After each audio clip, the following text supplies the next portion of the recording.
it is not easy to build a global company that generates $100 million in revenue. I'm just telling you right there. I mean, there may be some kids out there that basically do it overnight and it's just sort of easy, but the reality is that it's really hard. And then there are times when you want to give up. And that time might be right before you're going to hit true success. You need to connect in a relevant, authentic, one-to-one way and deliver value to you. I believe that the new cold call is somebody calling you, your customers, your prospects, and their influencers pick up the phone and they call you because you've established yourself as a trusted advisor in their cycle of personal and business life.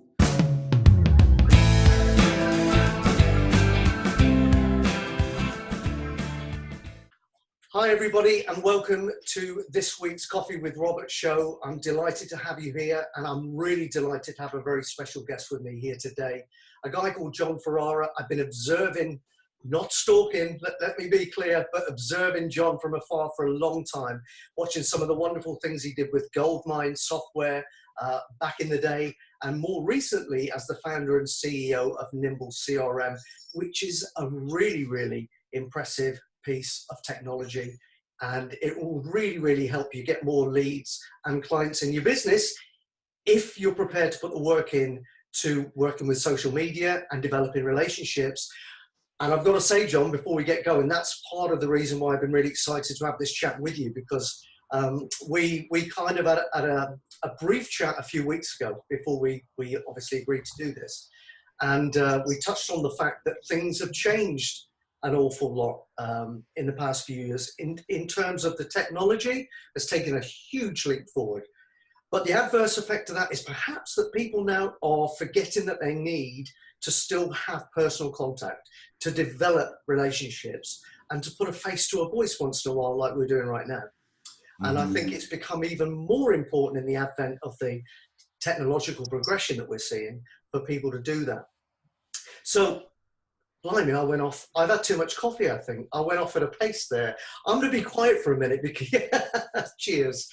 I'd love you to give the people that are tuning in today a little bit of your backstory, a little bit of, what got you here, and where you're going from here on in. And especially, I'd love you to share, if you're comfortable with it, any challenges that you've come up against where you maybe even got to a stage where you thought, you know what, I think I might quit. I've had enough.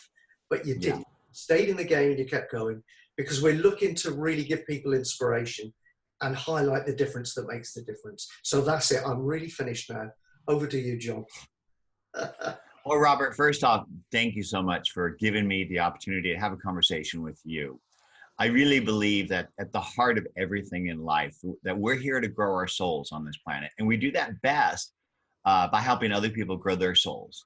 And through conversations like this, we share ideas, vision, inspiration, vibrations. And that's what powers people, is connections, those momentary things where you're truly present with another human being. And so I love to give and teach and preach. And so thank you. My backstory is that I'm a relationship guy. I was infected by my father, who was a relationship guy. And I grew up on his car lot, and I swore I'd never be in sales. I think it might be true that most young people don't want to become their parents. And I think most boys don't want to become their fathers. But in the end, you are. I think you are through osmosis. And my dad gifted me with an entrepreneurial spirit. He was the #1 Lincoln Mercury sales guy in the country in the 50s. And in the 70s, he was the first Subaru dealer in California. And, but I didn't want to be him. I wanted to be my uncle, who was president of IEEE. He helped invent radar and microwave at MIT in the 40s at the Rad Labs. And so I studied computer science, and I fell into software development and sales because I struggled as a business person through my career trying to sell. So in the 1980s, I was in sales for a technology company, and they gave me leads, which weren't really leads. They were pieces of paper with phone numbers on them of local IT people at big corporations. They said, go get them. So I picked up my phone and I cold called those people. I made notes on that piece of paper. I did my appointments in a thing called a day timer. It's a leather-based portfolio that you keep your appointments and your contacts. And I did a forecast once a month that I sent to corporate, which was my pipeline, my sales forecast. And I said to myself, there's got to be a better way to do this. And it wasn't just me I was trying to automate, because I worked as part of a larger team touching the customer simultaneously, both in this field district office as well as at corporate. We all were partly touching the customer, and it wasn't just salespeople. There were pre-sales and post-sales support and development people. They were all part of that conversation. And so I looked around at the tools that are out there, and there was email, there was network scheduling, but there wasn't a contact record that connected email and calendar, let alone tools for simple marketing, nurturing, and pipeline management. And because of my software background, because I worked my way through my computer science degree at a computer store, I literally knew every software program in the market. There were only a few hundred at the time. Yep. And there wasn't a program that integrated email, contact, and calendar and sales and market automation for a team. And so I was too young and dumb to know any better. I quit my job at 29 years old in 1989. And I started a company called Goldmine to fix that. And at the heart of Goldmine was contacts. It was about relationships. And it was about powering the team to do those relationships. Goldmine was Outlook and Salesforce combined before either existed. And back in the day, the whole company lived in Goldmine. And I think that's what made it distinctly different. And so we started the company on $5,000, never took a dime of venture, grew it to about $100 million a year in revenue.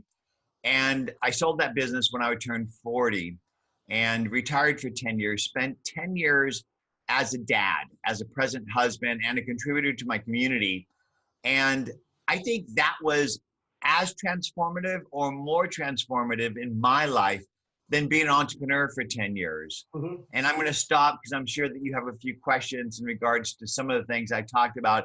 And that's sort of like my prehistory there.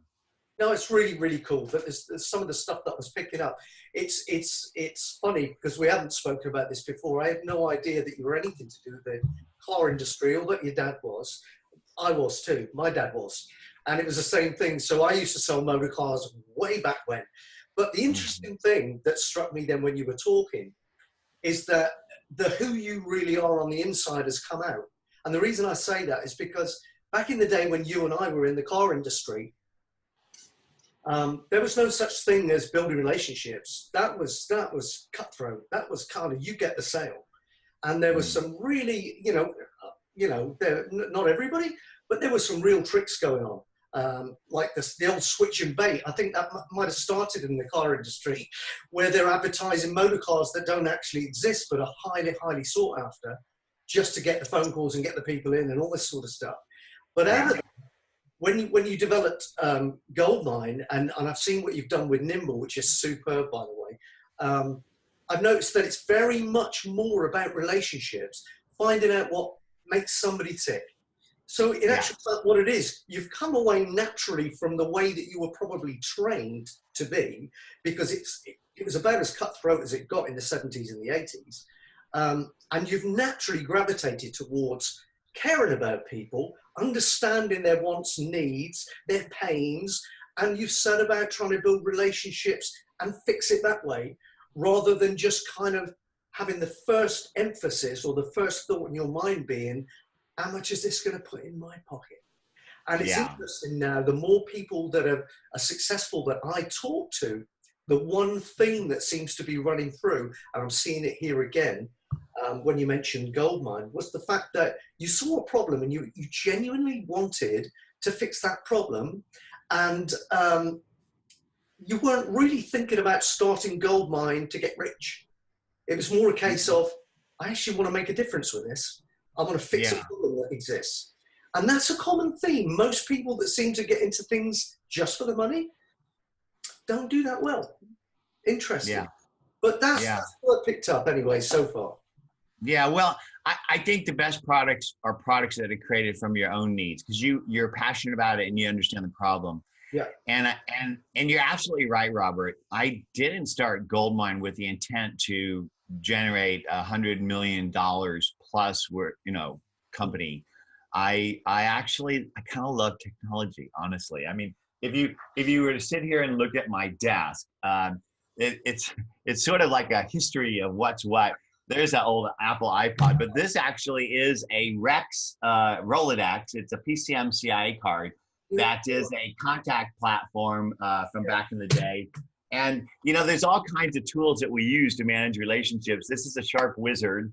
Yeah.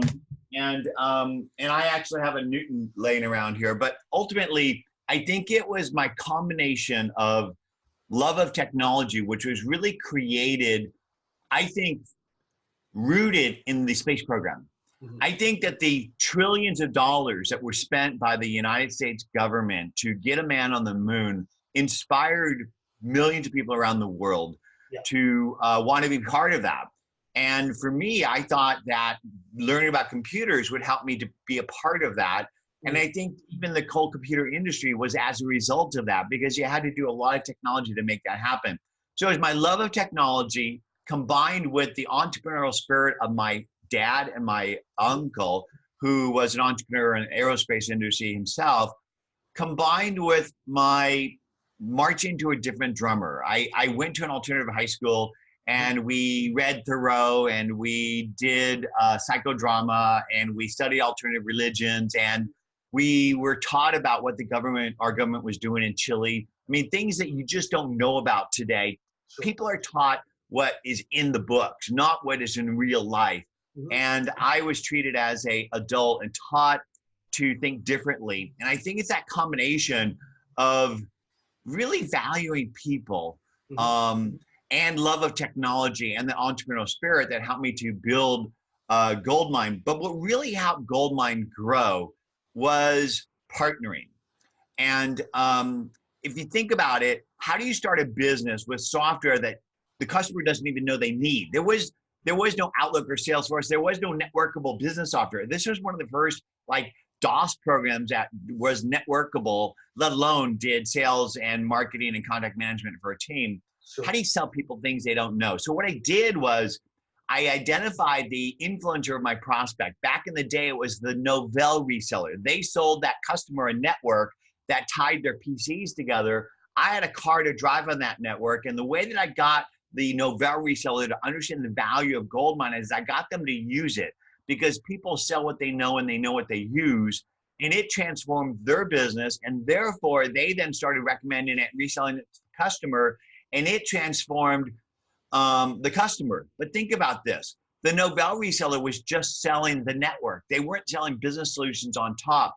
But when I taught them to sell business solutions, they not only made the money on Goldmine, the software on the license, but they also made money on products and services and made themselves more sticky and valuable to that customer.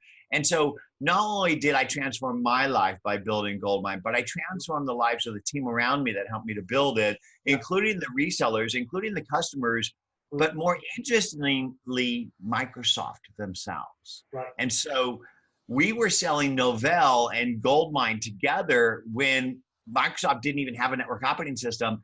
And they basically came out with NT Server and they ate Novell. But at the same time, they came out with SQL Server and Exchange Server, and they needed it to sell. And they needed third-party solutions to drive the first-party adoption of SQL Server. You're not going to buy SQL Server. That's a database server, by the way, unless there was an application that called for it. And so we built a Goldmine Enterprise, which required NT Server, SQL Server, and Exchange Server, solving our customers' need to scale, because our customers were moving from 1 to 5 to 5 to 500 in number of seats of Goldmine. Our VARs wanted to make more money on products and services, but Microsoft wanted to sell their products, and we helped them to do it. We became Microsoft's #1 ISV worldwide. That's the secret of how we got to $100 million in revenue, because they pushed us globally. And there's a lesson there. There's a few lessons there. I think one of the key lessons is it's more powerful when other people talk about you than when you talk about yourself. You need people selling your products and services globally, worldwide, 24 hours a day.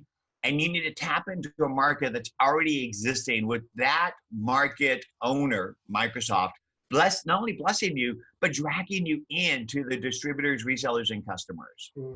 I love what you just said. Actually, I talk about the same thing, you know, with people that I work. I call it piggyback marketing, for want of a better phrase. But it's so true, especially when you're starting up and nobody's heard of you, and let alone, I mean, they've got no concept of you know what you do or why they should use you and what you've got. The only way for you to really get out there and make a mark quickly and effectively is to piggyback on somebody else's credibility, their existing marketplace, and the goodwill that's there with their audience already. And yeah, it's absolutely right. No, it's, you know, commend you though. But, I mean, but Robert, the thing that gets you there is trust. And trust is built through relationships, right? Nobody's going to give you the keys to their city unless they trust you, right? And I teach relationships going back to the beginning of time.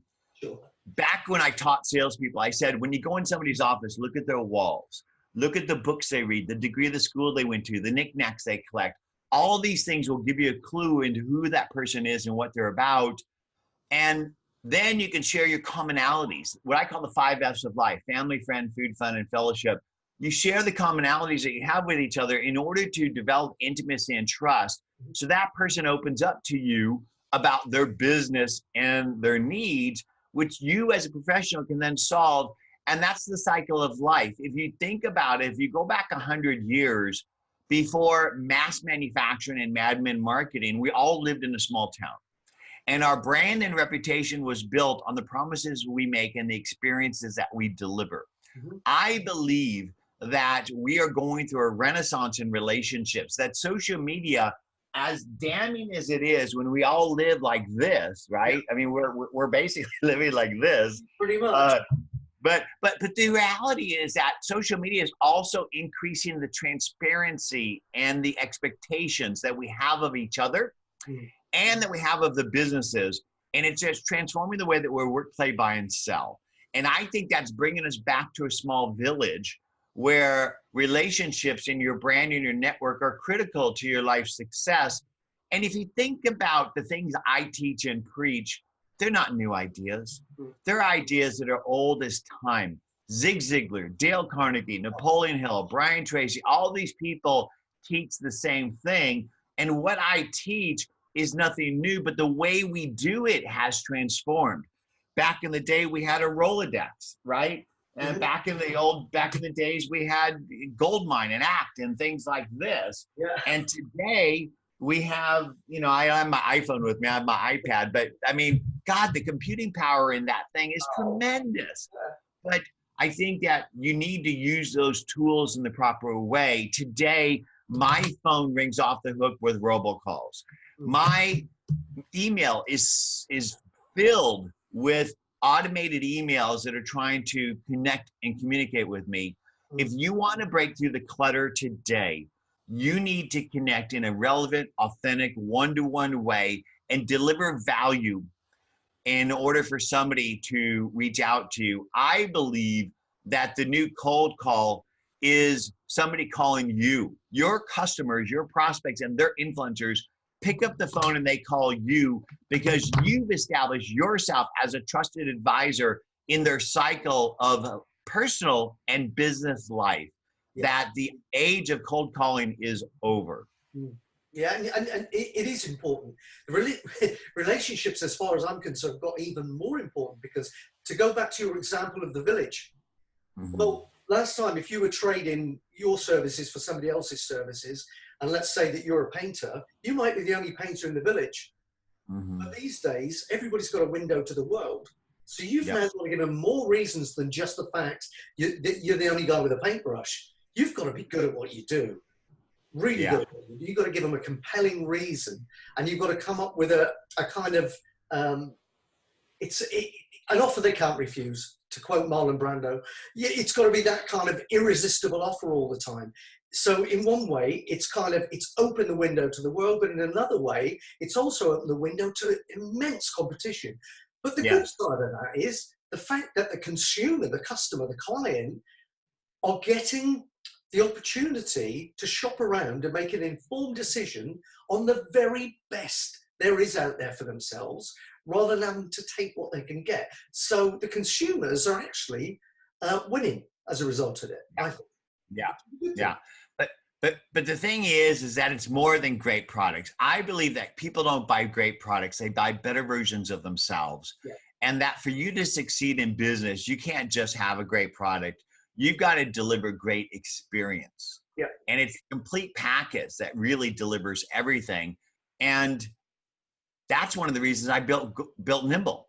Mm-hmm. So I spent 10 years raising 3 babies. Mm-hmm. And in the process, towards the end of that 10 years, I started to use social media in 2006, 7, and 8. And I saw I was going to change the way we work, play, buy, and sell. And I saw the future. And if you think about it, I saw the future with Goldmine. I built Outlook and Salesforce before either existed and before the market even knew they needed it. With Nimble, I built social selling, social CRM, or basically a CRM that's focused on relationships as opposed to reporting before people really thought about that. We were still in admin marketing and Bagman Tagman sales. Yeah. So I saw the evolution of social, how it's going to transform the way we work, play, buy, and sell. I started looking for a relationship manager that integrated social. I couldn't find it. Mm-hmm. What I found was a program like Hootsuite that enabled you to have your social conversations in columns, but the conversations weren't tied back to the people that I was conversing with. And the whole purpose of a conversation is to create a connection and ultimately a relationship. So those social conversations in Twitter, Facebook, and LinkedIn and email, I needed to pull back into a contact platform in order to flesh out who this person was and what their business is about, track the interactions, and do the follow-up and follow-through that you need to do to build and nurture a relationship. So then I started looking at our contact platforms that we use. And back in the day, Gmail, G Suite was the cloud productivity tool that existed. There was no Office 365. Microsoft was still on-prem with Exchange Server and Outlook. And if you think about it, G Suite is Novell of our era. So if you have PCs and you want to tie them together in a business, you don't buy Novell and you don't buy NT Server these days. You buy a cloud productivity system with email, contact, and calendar and word process and spreadsheets. And then you basically hook into that. And back when I started Nimble 10 years ago, it was G Suite. And so I looked at G Suite and saw that contact management was broken because email, contact, and calendar are 3 separate programs. And each team member has a separate contact database. And those contacts aren't linked to the email or calendar interactions that you and the team are doing. And it's not linked to the social interactions, nor do you have any data on that person or their company. So you end up Googling them and you have this information and you typically go to their LinkedIn profile, which is like my lobby. It's not really who I am. It's just one side of my persona. And so I saw contact management was broken. And then I looked at CRM and oh my gosh, CRM systems aren't about relationships. They're about reporting. And the reason they call it Salesforce, you have to force salespeople to use it. Nobody in their right mind would use a CRM if they weren't beat on to do it because they're not designed for you. They're designed for your manager. And so what happened was Goldmine was the central repository of relationships for a whole team. And it was Outlook and Salesforce combined, contact management and CRM. But when Outlook came out and Salesforce came out, contact management and CRM were split. So contacts and email lived in Outlook, but your CRM was where prospects and customers lived. And the salespeople were forced to go to that and log their stuff. But they really lived in email. And then as social came out, they lived in social, but the CRM lived way over there. And so they worked for the CRM. It didn't work for them, and they had to go to them to use it. And that's why there's 225 million global businesses and less than 1% use any CRM. It's because CRMs aren't really designed for you. And so most people live in spreadsheets and email and now social. And so I built Nimble to solve that. Man, I hear you. And by the way, I'm a bit of a CRM nut. I have been for years. I shouldn't be because it wastes an awful lot of my time, but I'm fascinated with them. And I've been through every CRM you can imagine. So I understand very well what you're saying. If you don't mind, I'm going to ask you about the personal challenge. Yes. And the reason I say that is because twice you developed Goldmine, you developed Nimble CRM. You've already alluded to the fact that on both occasions you were ahead of the curve, which means that people probably don't understand you, look at you like you're a bit of a madman. And there's a good degree of education involved, which also for a lot of people would undermine their confidence, would make them think that maybe they've made a mistake because nobody else gets their thing. And I would love to know from you, as a visionary, which is what you are, how you find the intestinal fortitude and the strength a conviction to keep going when everybody around you is perhaps doubting? Because Yeah. that's the whole message in that. Well, Robert, I believe that life is like a Beethoven symphony, that there are high and low notes and that you can't have one without the other. And don't get too attached to the high notes because they don't last, nor do the low notes. It's all part of life. And it's a beautiful part of life, and embrace it. I believe most pain in life is us clutching onto the good and averting the bad. And that if you were just present with your life and just kept at it and with it, that you'd be happier. And so my secret to life has been a combination of things, but a big part of it is just putting one foot in front of the other. It's as simple as that every day. And so I set goals. I'm a bit of a, I'm willing to jump off the cliff and build the airplane on the way down kind of person. So that helps. I'm able to just ignore things that are not contributing to me putting that foot in front of each other. And I believe, and I do things I'm passionate about. I do things I dig. And I do things that help others. So Goldmine and Nimble are all about powering millions of people around the world to achieve their passion, plan, and purpose in life. And what's more cool than that? So the other day I was going out of my doctor's office, and this is actually part of my sort of journey of downs, if you will, a little trip in my life. I believe the universe smacks you. It does, and in different ways. During the gold mine days, there were times when I would cry driving home. There were times when I didn't want to get out of bed. There were times when I didn't want to go back to the office. It is not easy to build a global company that generates $100 million in revenue. I'm just telling you right there. I mean, there may be some kids out there that basically do it overnight and it's just sort of easy, but the reality is that it's really hard. And then there are times when you want to give up. And that time might be right before you're going to hit true success. So Goldmine, there was plenty of times when I did that. I ended up having massive success. I sold the company. A year after I sold the company, I got a head tumor. And that was 18 years ago, knock on wood, doing good. Yeah. But it's through that process that I found my health. I went through the journey of the medical things, but also I developed a philosophy about life. And that's the philosophy I shared when we first started, is that we're here to grow our souls by helping other people grow theirs. And that philosophy has really helped me to get through a lot of things in my life. With Nimble, you're right. I was ahead of the curve with social serum and social selling. And I had to teach the world about the evolution of the ways that we're going to work, play, buy, and sell. And it took time for that to sort of hit stride. And so it took a few years for us to really build up that momentum of 100,000 subscribers and investors like Google and Mark Cuban and Dharmesh Shah and Jason Calacanis. All these people are entrepreneurial thought leaders in America. But then I got smacked again because I built Nimble by getting access to the public and private APIs of LinkedIn, Twitter, and Facebook, including APIs that nobody has today of LinkedIn, including the ability to look up an email and generate a contact, to sync all the data of the contacts into Nimble, including their bio and their birth date and their history of jobs and work and school, the ability to synchronize messages from LinkedIn, the ability to synchronize signals on posts and groups, the ability to do invites and status of connection. And I built a tool that essentially made it so you didn't have to go to Twitter, Facebook, and LinkedIn or email. Nimble became that hub for you in the business. And you could do all kinds of magic with that. And it was amazing until LinkedIn tried to buy Nimble, didn't offer me enough money, and then they cut the API off because they want to sell you LinkedIn services. They want to sell you LinkedIn Sales Navigator. And Facebook cut the API off because they don't want you to live in Nimble. They want you to live in Facebook where they can sell you advertising. And so I had to rethink who Nimble is and what value it's going to provide. It was kind of like a walk through the desert for me. And it was a struggle. I'm going to stop there because there's more to the story. I'm sure you might have some questions. No, I mean, it's really, I was fascinated. I was quite happy to let you roll on there, but it's, that's interesting because it's, yeah, life does throw you curveballs every now and again, doesn't it? And that's part of the message I want to get across to people, that sometimes when that happens, some of us lie down and decide to stay down.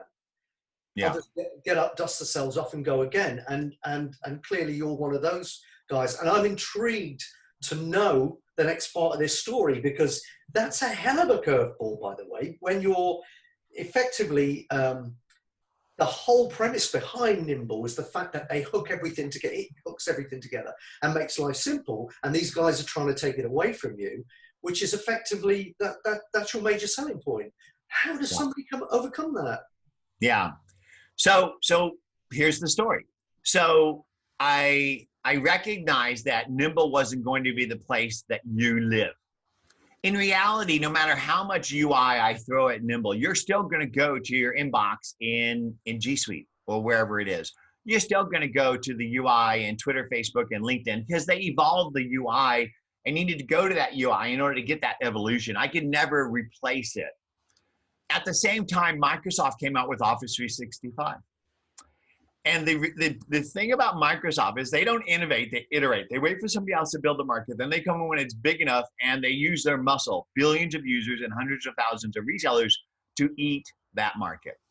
And they ate Novell by coming out with NT Server. With Office 365, they didn't create the market, Gmail G Suite did, but now Office has eaten G Suite. Today, there's 175 million Office 365 customers, which is a fraction of the billions of Outlook and Exchange customers that will go to the cloud over the next 10 years. Today, there's 7 million G Suite customers. So it's game over for cloud productivity. And I saw that 5 years ago.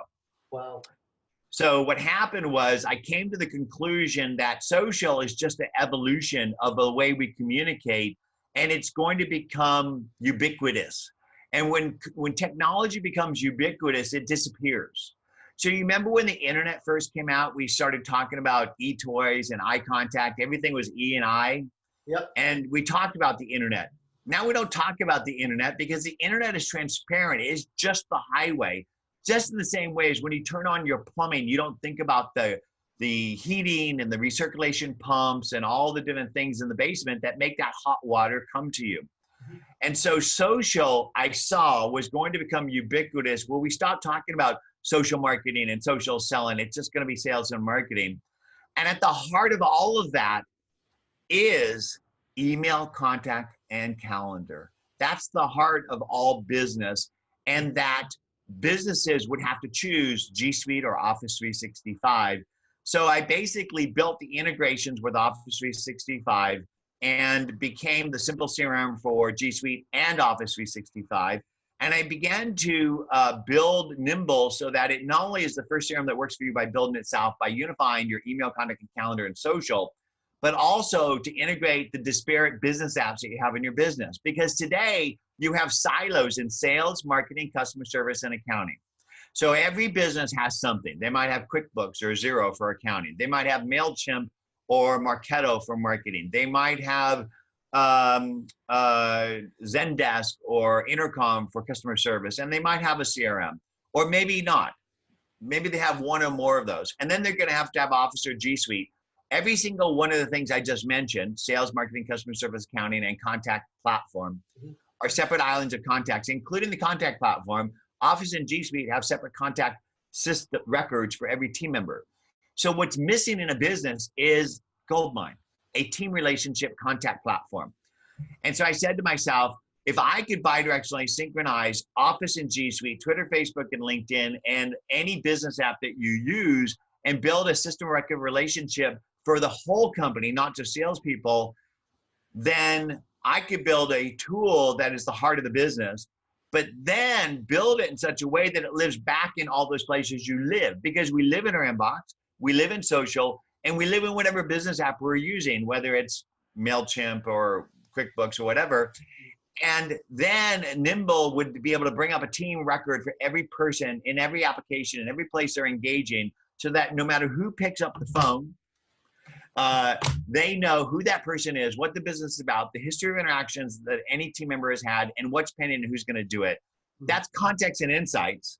That enables them to take action, and the action they take could be right there where they're doing it, log in the note and scheduling the task. Because the biggest cause of failure of business is lack of follow-up and follow-through, and you don't do it because you have to go to your contact platform or your CRM to do it. So basically, I reimagined Nimble as the first CRM that works for you by building itself and then works with you everywhere you work. But then I put the cherry on top because Microsoft needs third-party solutions to sell its first-party solutions. I know that because that's how I built Goldmine, by becoming strategic to Microsoft by helping them sell NT Server, SQL Server, and Exchange Server. If you think about Office 365 and Azure, that's basically NT Server, SQL Server, and Exchange Server, but in the cloud. And Microsoft needs to not only sell Office 365, but they need to make it sticky, and they need that to become a gateway to Azure, Dynamics, Power BI, Flow, Power Apps, the rest of their first-party crown jewels. But the problem is that Microsoft resellers don't sell solutions. They sell plumbing to plumbers. They sell IT infrastructure to IT decision makers. They sell Office 365 backup and security to IT people. Just like the Novell resellers, they sold Novell to the IT people. They didn't sell business solutions on top. And I know that Microsoft resellers need to digitally transform themselves into using modern social sales and marketing solutions for them to start talking to customers about solutions on top. And they can't sell Dynamics as that solution because Microsoft gives Dynamics to every reseller as a free license. Right. Very few of them use it because Dynamics is a big, complex system of front and back office, CRM and accounting, and it takes months to implement. Nimble implements itself in 5 minutes. Yeah. And basically becomes a team relationship manager, not a CRM, a team relationship manager. So we basically signed a reseller agreement with Microsoft 6 months ago. Microsoft is our global reseller. They are bundling Nimble plus Office 365. They're dragging us into the distributors, and they're paying the distributors to push us to the resellers as the simple CRM for Office 365, and we become the gateway to Azure and Dynamics. Wow, wow. Now that's super cool. That's super cool. So you managed to adapt and stay ahead again. So you know, hats off to you for that, because it's a lot of people would have folded and just, you know, life got us again. That sort of attitude, which is pretty incredible. And I mean, I've got to be honest. I took a look at Nimble a few times, a few years ago, and I thought it was great then. It's obviously morphed into something else out of necessity now. But it is incredible how you've adapted, and you've kind of got this. I mean, all I want to know is where's Jon Ferrara going to be in 5 years? What's your plan? Where's it going to go, or do you not know? No, I have a very clear idea of where I'm going. So with Goldmine, we serve tens of millions of customers. We help tens of million people around the world achieve their dreams in life. Mm-hmm. With Nimble, I want to do that with hundreds of millions of people. Right. And so I want to scale our relationship with Microsoft, where when you basically buy Office 365, you just buy Nimble, and it's a default. Mm-hmm. And by doing that, we become ubiquitous. Mm-hmm. And so that's what I'm doing right now, is scaling the resellers. That we've got thousands of resellers that have signed up around the world. Yeah. In fact, the United Kingdom is our #1 market. London is our #1 city of Nimble customers. Oh, and Geocom, the distributor there, is our #1 distributor. Yeah. I don't know if you ever heard of Geocom, but they're a Microsoft distributor in the UK.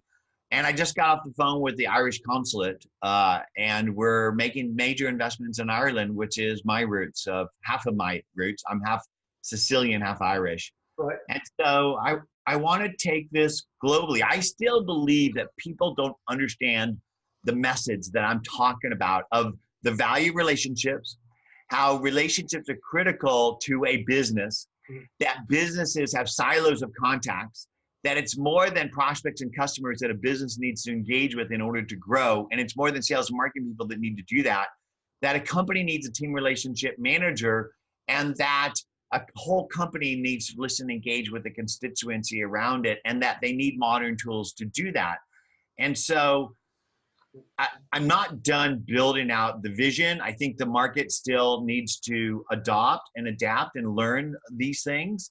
And I see the potential of Microsoft waking up one day and just going that this is really, really important and strategic, yeah. And that I may end up with a house on Lake Washington and spending more time in Redmond than I thought I would. Well, I look forward to an invite to the Barbie when you have it. But listen, one thing I do want to say, and I'm aware of time because I know I've been really enjoying this, and the clock ticks on a bit quick when you're enjoying things. But what I did want to say as well is the fact that the importance of the simplicity, what you managed to do with Nimble is you've kept it really, really powerful. You've adapted it in the ways that you've said, but you've kept it, it's like a self-setup thing. It's amazing because over the years, the one thing that I've noticed is that whenever you start plugging people into a system, most of them don't want to use it. And they end up still having their own silly little routines. Nothing adds up. Nobody knows what anybody else is doing. It drives everybody absolutely mad.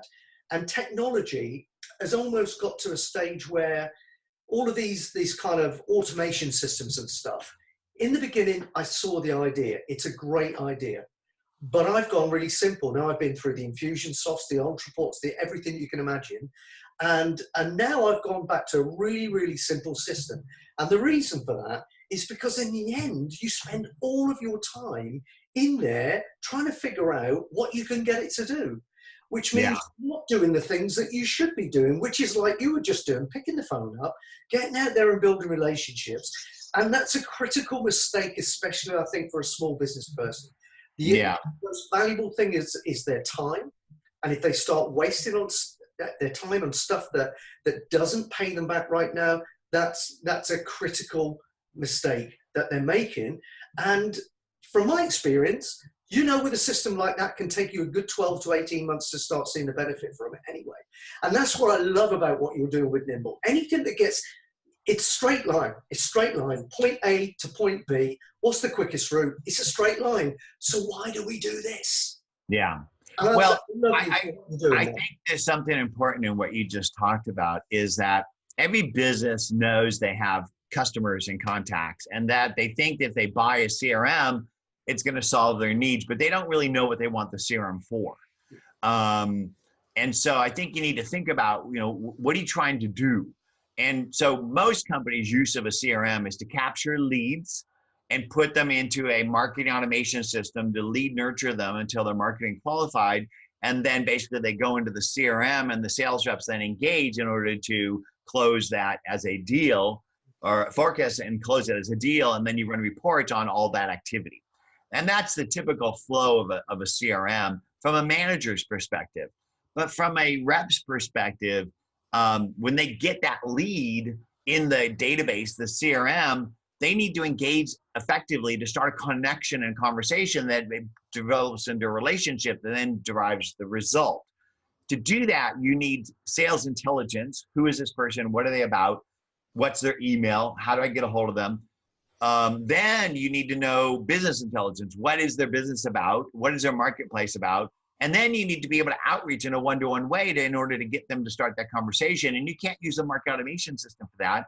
You need to use some one-to-one templated email tracking thing in order to facilitate the one-to-many outreach at scale that the sales rep needs to do. And so if you think about it, market automation is like the bomber that flies over the battlefield and drops bombs to soften the battlefield, but to win the war, you need to put boots on the ground. And those sales reps need a map and they need a rifle. And so that's what sales intelligence is, the map. And the rifle is sales enablement email tracking. If you think about the typical sales and marketing technology stack that you need to buy, which is a CRM, sales intelligence, which would be Inside View, LinkedIn Sales Navigator, Raintree, DiscoverOrg, whatever. Email outreach, so Outreach.io, SalesLoft, HubSpot Sales, whatever. You have to buy $300 to $500 per rep per month of tools in order to do that. That's why Nimble's integrated in sales intelligence and email tracking, sales enablement with the CRM. And so you don't have to buy all those different things, and it makes it easier. But at the heart of CRM is it's just a database. And the problem with going and sitting inside a database is that the contacts aren't going to just leap out at you. The real place you engage is email. It's your calendar. And now more and more, wherever your customers are having conversations, which is Twitter, Facebook, LinkedIn, Instagram, a bunch of different places. And so that's why I think your CRM should work for you by building itself and then work with you where you're engaging to provide the context and insights on the contacts that you and the team are making, and to empower you to follow up and follow through, because it's the basics that wins games. And I just think that All the other CRMs are basically designed for management and reporting. We're really focused on relationships and empowering people. And if you're listening to this, Nimble's not just for business. It's for you personally. Your network and your brand are your net worth. You should have a golden Rolodex, your own personal CRM that you could actually bring to work with you and use in conjunction with whatever business apps they're telling you to do. But when you leave that company, you have your golden contacts that you take with you, and you can then focus on people that matter, nurture those relationships, and achieve your dreams in life. And so if you're listening to this today, I encourage you to sign up for Nimble and use it personally. If you're a business, use it in conjunction with whatever business apps you're using, even if you have a CRM, because Nimble is a team relationship manager that can work with whatever CRM you have. Mhm. Well, it now seems like a really, really good place to ask you where they can go to find out more about Nimble. So just go to nimble.com, nimble.com, and you can go ahead and sign up. It's free, 2-week trial, no credit card required. And if you like what you see, I'm going to give you a gift today. I'm going to give you 40% off your first 3 months. Just use the code JON40 when you decide to convert into a paid customer, and you get 40% off your first 3 months. Brilliant. Thank you, John. I appreciate that. I'm sure you're going to get a few takers on that one. And I can tell from first-hand experience to anybody who's watching this as well, just how powerful it is and how easy it is to use. It really is truly a nice bit of kit, as we say in the UK. So, John, I know that we're taking a lot of your time, and you've got lots of things to get on with today. But I just wanted to say it's been an absolute pleasure. I've thoroughly enjoyed it. I won't hold my breath and wait for the invite to the barbecue, but I hope it comes. And I just wish you all the best for the future, my friend, and just keep disrupting things, keep being a visionary, and keep making things happen, because the world's a better place for guys like you out there doing this stuff. Well, Robert, I do it because I dig what we're doing right now, right? I mean, for me, it's the feedback from people that say, John, you're helping me with my life. And ultimately that gets back to my philosophy of life, is that we're here to help other people grow. And I'm going to leave you with a story. It's a Mick Jagger story. So the doctor who saved my life, who found my tumor, was the #1 ENT for singers and stars in Beverly Hills. And so he basically is the ear, nose, and throat doctor for people like Whitney Houston, Frank Sinatra, Bono, Mick Jagger, etc. And so I was walking out of his office. Doctors have all these cubicles that they put you in, and you kind of they go between the different rooms and service you. So I was walking out of my cubicle and I bump into this little old man, and I look down at him and I go, shit, you're Mick Jagger and you're old and short. I didn't say that, right? But when you're going through an experience in life, you think things, you think a lot of things, right? So I thought all that stuff, right? And at the same time, I said to myself, why does this little old man get on the airplane 50 to 100 times a year and go do shows, right? Why does he do that? He doesn't need the money. He does it because he digs the dance. He digs the dance with the people. And I think that is a big part of being a human, right? Is when you have a connection, a communication with another human being, that resonates with you, it actually feels good. You feel powered by that. And so Mick gets powered by the interactions with the people. I do too. And especially when people say that I help change their life. And so being able to build tools that transform people, but more importantly than building the tool, the fishing pole, is I teach people to fish. Because I think that my fishing poles are so unique that you need to teach people a different way of looking at life.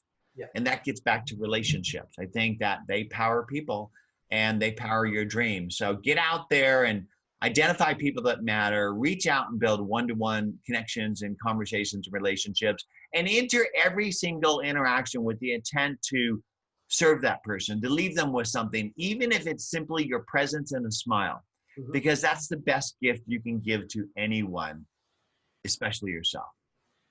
Thank you, Robert. There is nothing I can say to top that. Jon Ferrara, it's been an absolute pleasure. You've been a terrific guest. Thank you so much. All the best, my friend. I hope we can connect again. Me too. Take care. Thank you. Bye-bye. Bye. Hey, it's Robert here. Thanks for watching the video. I hope you've really enjoyed it. If you've enjoyed this, then please subscribe to this channel and come back and see many more. Doing these things all the time. And if you want to know when the next one comes up, click the little bell and you'll get a notification each and every time we've got a new video up there for you to have a look at. And the other thing is, I nearly forgot. If you love everything to do with personal development, business development, and just getting yourself into a peak state, then you're going to want to get over to my free webinar training, which is going to show you exactly the steps to take to overcome any inner barriers that are stopping you from achieving in life and business right now, and exactly what to do to get that put right and start living the life of your dreams, starting right now. Sounds like a tall order? Promise you, you can do this stuff. Get across to my webinar training. The link is in the description below this video. I hope to see you there. And at the very least, I hope that you click the bell. I hope you subscribe to the channel. And I hope to see you back here again soon. Take good care. Bye-bye.